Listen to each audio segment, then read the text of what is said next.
तो किसी का कोई प्रश्न है तो बताइए।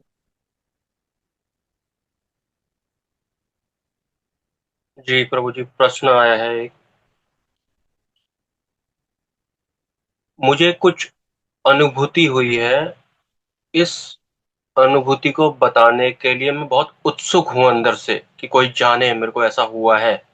तो क्या ये भी दोष है? हम्म। ये देखो कैसा होता है कि मैंने अच्छी पिक्चर देख ली है ना, और बाहर आकर मैं चार लोगों को बताता हूँ, है ना।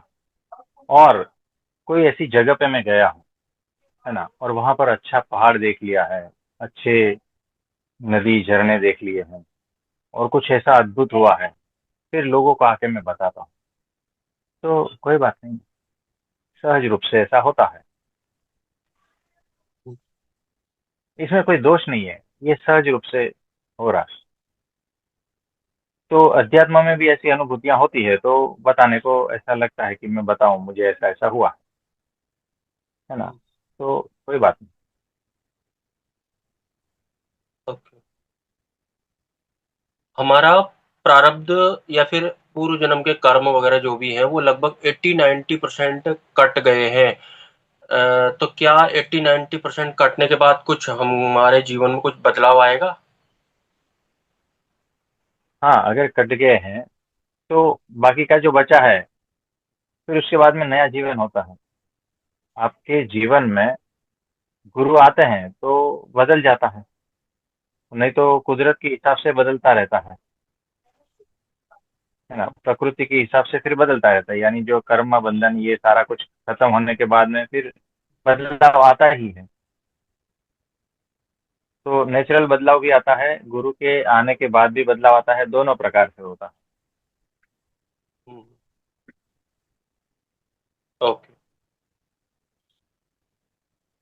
एक क्वेश्चन है कि गुरुजी ऐसा क्यों लगता है कि जैसे कल की बात थी, 2-4 महीने पहले की या फिर 6 महीने पहले की या 1.5 साल पुरानी बात क्यों लगता है अपना पूरा जन्म आज तक का? ऐसा लगता है कि अभी 2-4 महीने हाँ, पहले की तो बात थी। क्यों लगता है ऐसा?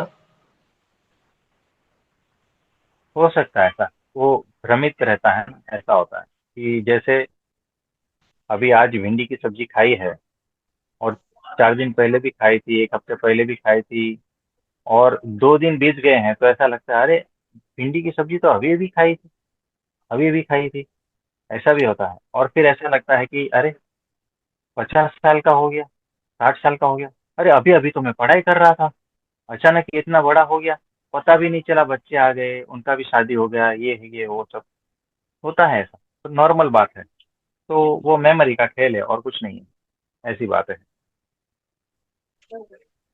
गुरुजी, 10 लाख मंत्र जप कर चुका हूँ, अभी तक हम्म। कोई अनुभूति नहीं हुई। क्या कोई कमी रह गई? एक सवाल था किसी का। हाँ जी, तो कमी में ये है कि कितना भी मंत्र कर लो, अगर बेहोशी में करोगे,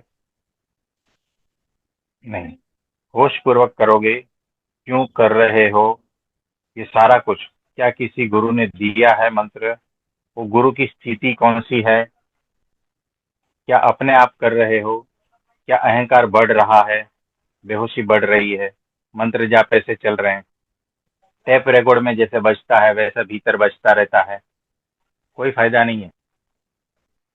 माया पार के पुरुष, जिसके भीतर शक्तियां हैं, जिसके भीतर ऐश्वर्य है, वैसे पुरुष अगर आज्ञा करे कि ये मंत्र जप करो, तब उस मंत्र जप का फल मिलता है। अपने मन से करोगे कोई फल नहीं, किसी की बातें सुने सुने अगर करोगे कोई मतलब नहीं, 10 लाख क्या 10 करोड़ अब्ज 10 अब्ज कर लोगे, कोई फायदा नहीं होगा, है ना। तो मंत्र जप करने से बेहोशी बढ़ती है, पागलपन बढ़ता है, अहंकार बढ़ता है, और कुछ नहीं बढ़ता है। और भीतर जो है बेचैनी, चिंता, वो व्यग्रता, ये सारा कुछ बहुत सारा बढ़ता है मंत्र जप करने से, और कुछ फायदा नहीं होगा। मंत्र जप कौन करने को कह रहा है, उस पर आधार है, याद रखना। आप समझे, जिसने कहा है उसकी क्या कैपेसिटी है, उनकी क्या स्थिति है, तब जाके वो फल मिलता है, नहीं तो फल नहीं मिलेगा। उल्टा नरक में जाते हो, मंत्र जप करते करते नरक में जाते हो। और कुछ? क्या समय तेजी से गुजर रहा है? पीछे कुछ सालों में ऐसा लगता है कि समय बहुत तेजी से गुजर रहा है, ऐसा कुछ हुआ है या खाली लगता है, भ्रम हो गया है लोगों को? बहुत से लोग कहते हैं कि समय तेजी से गुजर रहा है आजकल। देखो, समय को कौन से पैमाने पे नाप रहे हो, है ना। जैसे 50 साल पहले लोग अगर बैठते थे, है ना, आपने देखा होगा आपके दादाजी उनके दादाजी के समय में, हम्म। 50-100 साल पहले, तभी क्या था? झोपड़ी थी, खेत में काम करते थे, खाना लाते थे, खाते थे 3 वक्त, और कुछ था ही नहीं। क्या था? कुछ नहीं था, और फिर वो बैठे रहते थे। 5-10 लोग चौराहे पे मिलते हैं गांव के, और बैठे रहते हैं। सिगरेट, बीड़ी थी, सिगरेट नहीं था, बीड़ी फूकते रहते थे।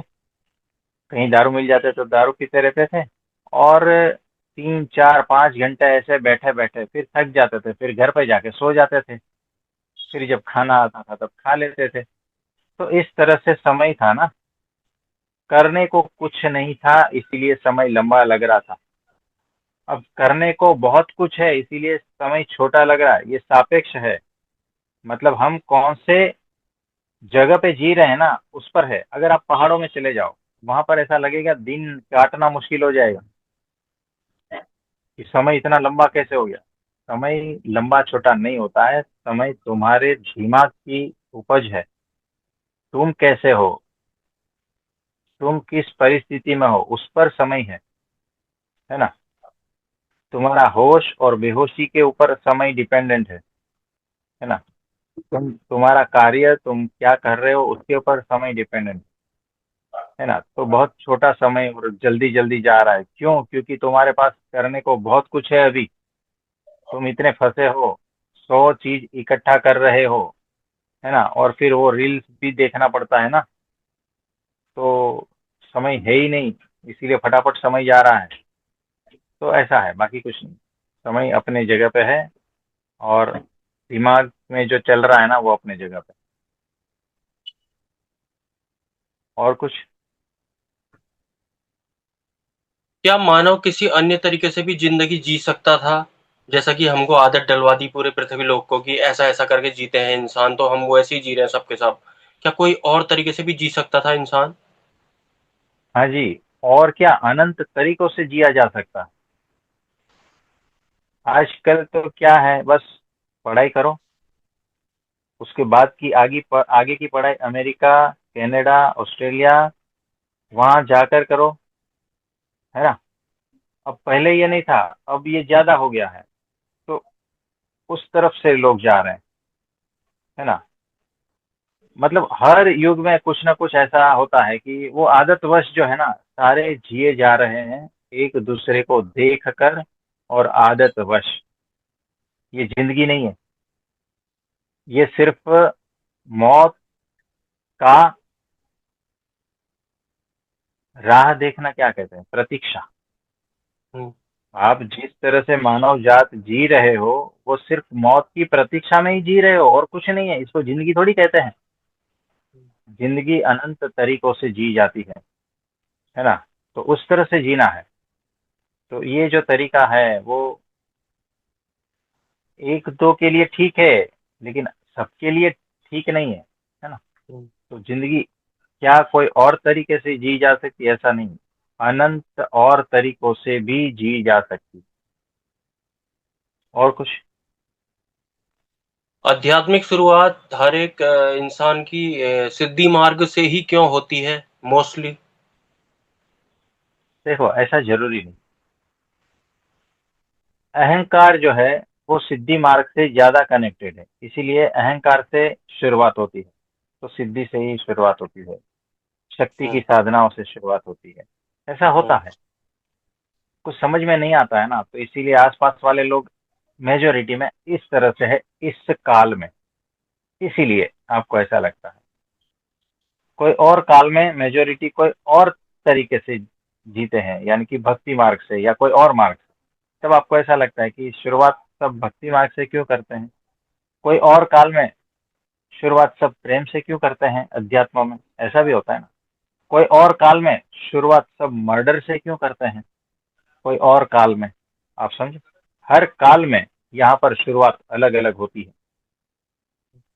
तो जो काल में ज्यादा मेजोरिटी में, वो आपको इसी तरह से ऐसा लगता है कि इस काल में ज्यादा ऐसा है। कोई बात नहीं। और कुछ? व्रत तो माता के भक्त रखते हैं, आप कह रहे हो कि आप परमात्मा की भक्ति कर रहे हो? ऐसा सवाल करा था किसी दरबार वाली माता ने कल मुझसे। तो जिसको जिसकी भक्ति करनी है वो स्वतंत्र है ना। बताओ, मुझे क्या खाना है, मुझे, मैं स्वतंत्र हूँ या नहीं, बताओ। हम्म, है ना, मुझे भिंडी की सब्जी अच्छी लगती है तो मैं भिंडी खाता हूँ। मुझे हम्म, आलू की सब्जी अच्छी लगती है तो आलू खाता हूँ। किसी को आलू परोठे अच्छा लगता है ना, किसी को बर्गर सैंडविच पिज्जा अच्छा लगता है। छोटे बच्चे देखेंगे तो मैगी अच्छी लगती है। सब स्वतंत्र है क्या नहीं? फिर वो मैगी वाला कहता है कि आप आलू परोठे क्यों खा रहे हो? ये बात तो गलत है ना। हम्म, वो भिंडी वाला बोलता है तुम बैंगन की सब्जी क्यों खा रहे हो? है ना। तो इसी तरह से सारा कुछ धर्म संप्रदाय ये सब बटे हैं कि तुम उसकी पूजा क्यों करते हो, तुम हम्म, उसका उपासना क्यों करते हो, तुम ये देवी की क्यों करते हो, तुम वो देवता की क्यों करते हो। ऐसा होता है ना। तो सब स्वतंत्र है अपने अपने मर्जी से जीने के लिए, अपने अपने आराध्य देव से भक्ति करने के लिए सब स्वतंत्र है। उसमें प्रश्न कहाँ उठना चाहिए, बताओ। हम्म। और कुछ? क्या हमारा ये शरीर जो दिखता है ये क्या माया का शरीर है? अगर ये माया का शरीर है तो क्या ये जो जो भी फिजिकल दिखता है, पेड़ पौधे, ये भी माया के शरीर है? देखो, ये तो एक पंच महाभूत का शरीर हम्म, है ना। तो माया क्या है? भगवान के रास्ते में जो विघ्न रूप है वही माया है। अब ये शरीर भगवान के रास्ते में विघ्न रूप अगर होगा तो ये शरीर माया का। अगर विघ्न रूप नहीं है और उपयोगी है तो ये दिव्य है, ये शरीर दिव्य है। तो देखने का नजरिया, आप समझे, ये कौन सा है? जैसे पैसों का बंडल, जैसे गहने, है ना, जैसे गोल्ड है, जैसे बैंक बैलेंस है, ये सारा कुछ अगर मेरे भगवान के रास्ते में बाधा देता है तो ये माया है। और अगर मेरे भगवान के रास्ते में सहयोगी है, उपयोगी है, तो ये दिव्य है, ये माया नहीं है। आप समझे, माया का डेफिनेशन अलग है। तो जो भी कुछ दिख रहा है, ये जो एक फूल भी है, अगर मेरे भगवान के लिए नहीं है तो ये माया है। और अगर मेरे भगवान के लिए है तो ये दिव्य है, ये माया नहीं। ये भक्ति है, ये पूजा है, ये भक्त है। ये फूल भी भक्त है। हम्म, सामने वाला इंसान अगर मेरे को भगवान के रास्ते आगे बढ़ा रहा है तो सामने वाला इंसान हम्म, भक्त है। हम्म, अगर मेरी पत्नी मेरे को भगवान के रास्ते से हटाती है तो मेरे लिए वो माया है। और मेरी पत्नी अगर भगवान के रास्ते पे मुझे और आगे बढ़ाती है तो मेरे लिए वो देवी है, वो मायातीत है, वो परम भक्त है, वो दिव्य है। आप समझे, हम्म, माया में और दिव्यता में क्या फर्क है ना। जो भी चीज, चाहे वो कोई संजोग है, कोई सिचुएशन है, कोई व्यक्ति है, कोई वस्तु है, जो भी है, मेरे भगवान से के रास्ते से हटाता है, मेरे लिए वो माया है। और मुझे भगवान के रास्ते आगे बढ़ाता है तो मेरे लिए वो पूजनीय है, वंदनीय है, वो हम्म, भक्त है भगवान का, और हम्म। वो दिव्य है।